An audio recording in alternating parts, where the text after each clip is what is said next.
Yo, what's going on YouTube? It's your boy Alex Thomas here, back with another video for you guys. Today I am starting my review series for the Transformers franchise. You guys, starting off with Transformers 2007, directed by Michael Bay, starring Shia LaBeouf, Megan Fox, Josh Duhamel, Anthony Anderson, Tyrese Gibson, John Voight, a loaded fucking cast, and obviously we're gonna get to that a little bit later. But like I said, I'm gonna start reviewing these movies leading up to Transformers: Rise of the Beast. I'm very excited for Transformers: Rise of the Beast, so I'm gonna be reviewing every single live-action Transformers movie because I know there's animated movies, and I'm not gonna touch on that. I'm just gonna do the live-action Transformers movies since I've never reviewed them on my channel. So I'm going to go ahead and give you guys my thoughts on these movies, and woo, we got a ride for this franchise, so buckle up, you guys. So let's say if you guys enjoy reviews, watch alongs, trailer reactions, Blu-ray hunting videos, all that type of stuff, you're in the right place. Please hit that like button, please subscribe for more, and let's get into this review, you guys. Let's get it. Let's go. All right, you guys, this is Transformers, directed by Michael Bay, starring Shia LaBeouf. And Shia LaBeouf basically is a kid who discovers that his car is a Transformer, and he's has the hots for Megan Fox, and that's all his job is. He wants to impress Megan Fox character, and you know, he does it by trying to get a car, and you know, doing all these, you know, obnoxious things that a guy think they need to do to get a girl. And on top of that, he finds out his car is a alien from another planet, and the reason why they're coming to Earth because they want to, you know, they trying to get the Allspark, the cube.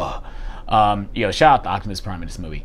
But yeah, that's basically the premise of the movie. That the Autobots and Decepticons are trying to get the cube because they want to create a massive army to take over Earth. That's the story. And yeah, so like I said, let's go ahead and get right into it. Starting off with the performances. Starting with Shia LaBeouf. Shia LaBeouf is basically playing a kind of a same character like he wasn't Even Stevens, but not. I really do like Shia LaBeouf in this movie, actually.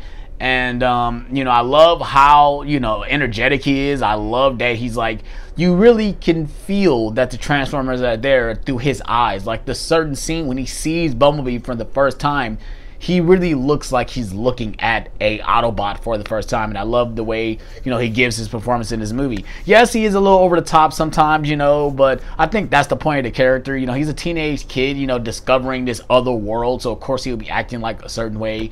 I think some of the jokes don't land that hard now now that we're, you know, as long as this movie's been out. God damn, this movie came out in 2007 and it's 2023.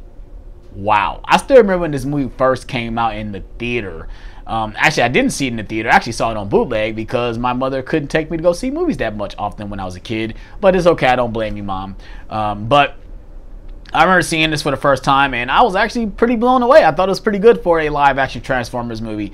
But watching it now, I really do enjoy it, but we're going to go ahead and get into some of the negatives. Just let me go ahead and finish up the performances. I think Megan Fox is all right. You know, she's pretty bland in this movie a little bit. You know, she has basically like this just bland look to her. Yes, she does look good in the movie, and I think that's the reason why she was cast.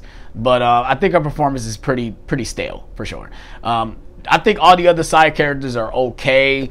Like I said, there's another negative I'm going to get to a little bit later. But I think all the other performances are okay. I think Tyrese is good. I think Josh Duhamel is good. You know, I think John Voight is okay.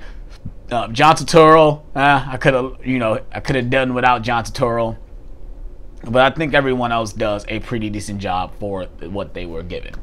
Now let's go ahead and get into some other good things, is the way it's shot. I think we got to praise Michael Bay for one thing. He knows how to make something look very nice on the screen. When it comes to doing special effects, putting it on the screen, you know, choreographic all together. This movie does look good, especially for it coming out 2007 and watching it today. It does look really good. It does pretty hold up. At least I think some of the special effects really do hold up. Like I said, there's certain moments where the Decepticons and Autobots really look like they're on the screen. And I think, like, when I first saw this, when you first see a Transformer transform, especially in the opening sequence when I can't think of which Decepticon was, but when the Decepticon attacked the army base and you see it transform for the first time, you're like, oh my god, they fucking did it. And yeah, it looks amazing. I think some of the shots, of course, we got the Michael Bay shots, the swooping shots, the going through peepholes and stuff like that. I think all that stuff is courses over the top. But I think Michael Bay makes it work as well. With those certain scenes, like of course they're his tropes, but I think they work, especially for this movie. All right, now that we got all that out the way, let's go ahead and get into some of my negatives with this movie. Like I said, I really do like this movie for what it is. I got kind of nostalgia for this movie. Like I said, when it came out, I was only like what 15 or something. This movie was for me when this movie came out. But let me go ahead and get into some of my negatives, especially after watching it today.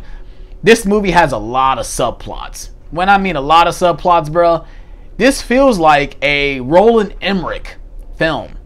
This is what it feels like. It feels like an end of the world film where all this stuff is happening all around, all over the world, and it's obviously connected by one thing, and of course that's the Transformers. But oh my god, it's so many things happening. You got the military plot, you got Sam's plot, you got the Tyrese and Josh Duhamel's plot, you got the analyst, you got so much stuff happening in this movie. It's like, oh my god, why, bro? And on top of that, with all this stuff going on, there's really not that much Transformer action. Well, we get it towards the end, of course, but like during the meat of the meat of the story, when they show up, kind of like what, an hour into the movie. Obviously, we get Bumblebee early on, but like Optimus Prime and the others don't really show up till like 45 minutes into the movie. And I think some of the human characters are so obnoxious. Like the parents, oh my god. And we'll talk about the parents in Revenge of the Fallen, but man, bro, them parents are as obnoxious. The Sector 7 guys are just, that whole Sector 7 plot is so, it's cool that they kept Megatron. I think that's a really cool plot that they kept Megatron, frozen on ice this whole time. They knew that they existed. I do like that stuff. But I think all the other stuff, like the John Turturro stuff, them, getting Sam and all this other stuff. Like I said, it was a cool action sequence in the LA River. But I think all that other stuff was just so over the top and we didn't need it. I think it does lead to a cool joke with Bumblebee peeing on John Turturro. But I think, everything else is just why. That's all we have to say when you watch it is why. Why are these human characters getting so much screen time? And I'm always one to say that the reason why you have to have human characters involved in these movies is because we have to relate to the characters being involved in the situation. But you got to give me characters I really care about. Like I said, I do care about Sam, and I do care about Tyrese Gibson and Josh Duhamel's character. I do care about them. But everyone else, I really do not care about their characters and their storylines or anything like that. The Analyst, you can get out of here. I do not care about that storyline at all. And like I said, there's a lot of other nitpicks I can get into. Like there's a scene in this movie where there's a little robot that can like turn into smaller things. I can't think of what the robot is. It turns to the radio at some point.